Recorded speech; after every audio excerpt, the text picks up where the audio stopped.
Hey everybody, it's Arl from Arlhaus. The number one problem that comes up on the excavator forums is the destruction of the hydraulic pump because the fluid wasn't changed from what was put in at the factory. There's two things that happen here. One is that it's a soy-based fluid, and the second is that a lot of the slag inside the tanks has not been filtered out. So you take that combination and in maybe 1 to 2 hours, you've destroyed your hydraulic pump. Today we are going to, one, extract the fluid, two, replace the fluid with a quality hydraulic fluid, and three, make sure that we have the right level. I've already let the machine warm up for about 10 minutes or so to make sure the fluid is warm. I will be using a Venturi style extractor and a pump mounted on the top of the fluid bucket in order to do the change. This will not be a tutorial on the fluid extractor. Drop a comment if that's something you want to see in the future. Rather, we're just going to go over the basics today. And anything that I use today, I will have a link for in the description in case you're looking to pick it up on Amazon. So let's get started. All right, my sight glass is right there. It may be difficult to see, but with the cylinders extended all the way, it's got the lowest volume of fluid in the reservoir. So what I'll be doing is bringing all the cylinders in, and then we'll check back and you'll see the fluid level before extraction. Okay, we're back, and what I've done is I've just used the tractor's bucket to brace the boom here because I've literally got every single cylinder retracted as far as possible, including the blade and the swing. And if we look back here in the sight glass, you can see there's definitely more fluid showing. So that means I've got as much as I can back into the reservoir in order to now change it out. So I've got the extractor all set up. My hydraulic tank is right here up next to the battery. I've got the cover off. I've got the hose for the extractor in. I'm going to open up the valve and I'm going to let it start extracting the fluid. All right, there's two key points that I want to make right here.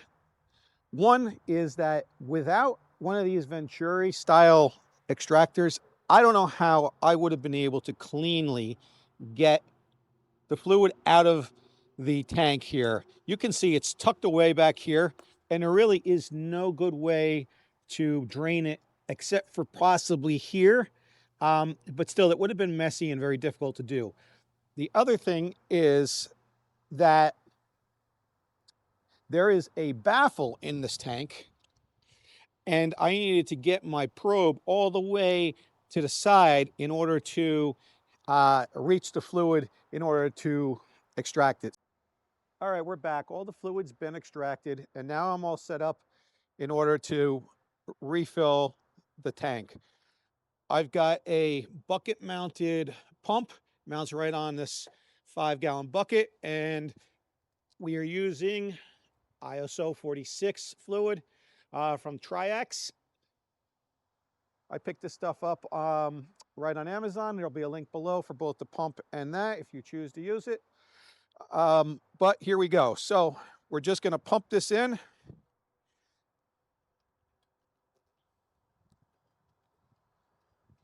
And I will check the sight glass as we go. All right, so you should be able to see the sight glass is full. We want to have that about halfway to, I would say, roughly a third of the way up, because you have to allow space for the fluid to warm up and expand. So in order to do that, I'm going to start the machine. I'm going to operate the boom and so forth in order to get all the fluids circulating again.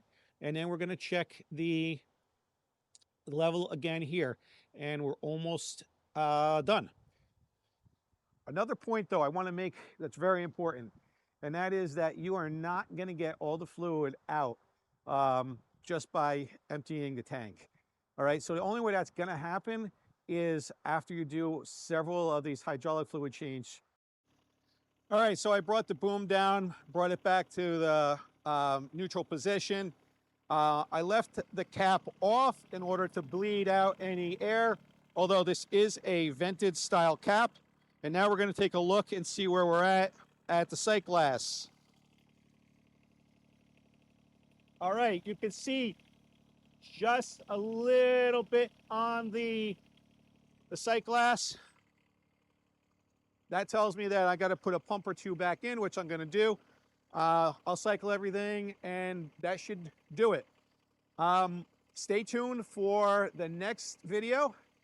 We're going to talk about TRIAX and getting them back on. So thanks again for watching, and I'll see you guys on the next video.